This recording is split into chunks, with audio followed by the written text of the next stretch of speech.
కాంగ్రెస్ నాయకులు మరియు ముఖ్యమంత్రి గారు ఢిల్లీలో జంతర్ మంతర్ ధర్నా చౌక్లో బీసీ రిజర్వేషన్ గురించి ధర్నా చేస్తున్నారు. బీసీలకి 42% రిజర్వేషన్ కేంద్రం ఎట్టి పరిస్థితుల్లో ఇవ్వాలని వాళ్ళు ధర్నా చేస్తున్నారు. నేను కాంగ్రెస్ వాళ్ళకి ధన్యవాదం చెప్తున్నా. మా గురించి మీరు ఫైట్ చేస్తున్నారు, బీసీల గురించి ఫైట్ చేస్తున్నారు. కానీ అదే 42%లో ముస్లిం వాళ్ళకి 10% ఎందుకు ఇస్తున్నారు రిజర్వేషన్ అడుగుతున్నా. ముస్లిం వాళ్ళు బీసీయా? ముస్లిం అంటే మైనారిటీ కదా. ఆల్రెడీ తెలంగాణలో మైనారిటీకి చాలా బెనిఫిట్ ఇస్తున్నారు కదా. మైనారిటీ రిజర్వేషన్ కూడా ఉన్నది కదా. మళ్ళా మా బీసీ కోటాలో వాళ్ళకి 10% ఎందుకు ఇవాళ మేము అడుగుతున్నాం. ఆల్రెడీ కేంద్రం 28% బీసీ రిజర్వేషన్ ఇస్తుంది. మీరు ఇచ్చేది ఏంది 5% కదా. మళ్ళా ఈ షోపుటప్ ఈ యుద్ధం ఎందుకు మా బీసీ కోటాలో 10% ముస్లిం వాళ్ళకి ఇస్తున్నారు మీరు? ఇవాళ బండి సంజయ్ గారు ఒక స్టేట్మెంట్ చూస్తున్నా.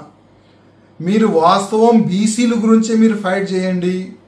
42% మేము బీసీలకి ఇస్తాము, 10% ముస్లిం వాళ్ళకి ఇయ్యమని మీరు ఫైట్ చేస్తే మేము కూడా సహకారం చేస్తాం కదా అని ఒక కేంద్ర మంత్రి, చిన్న వ్యక్తి కాదు, ఒక కేంద్ర మంత్రి అన్నాడు కదా.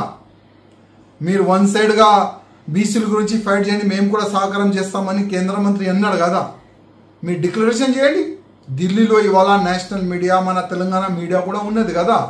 మేము ముస్లిం వాళ్ళకి 10% రిజర్వేషన్ బీసీ కోటా నుంచి ఇయ్యము, టోటల్ 42% బీసీలకి ఇస్తామని ఒక స్టేట్మెంట్ ఇవ్వండి. అప్పుడు మేము కూడా ఇమీడియట్గా మేము కూడా ఢిల్లీ వస్తాం. మీ ఎంబడే మేము కూడా ధర్నా చౌక్లో కూర్చుంటాం. కానీ మా 42% అంటే 42% బీసీలకి రిజర్వేషన్ ఇస్తానని మీరు డిక్లరేషన్ చేసిన తర్వాత చాలా హ్యాపీ ఫీల్ అయినారు అందరు బీసీ వాళ్ళు. కానీ దాంట్లోనే 10% ముస్లిం వాళ్ళకి ఇస్తారని మీరు డిక్లరేషన్ చేస్తున్నారు కదా, అది తప్పు పని చేస్తున్నారు. మా రేవంత్ రెడ్డి ముఖ్యమంత్రి గారికి రిక్వెస్ట్ చేస్తున్నా, మా బీసీ కోటా 42% మీరు ఇస్తున్నారు కదా, మంచిదే, ఫైట్ చేయండి దాని గురించి. కానీ దాంట్లోకి 10% ముస్లిం వాళ్ళకి ఇస్తున్నారు, అది మేము ఎట్టి పరిస్థితుల్లో యాక్సెప్ట్ చేయము.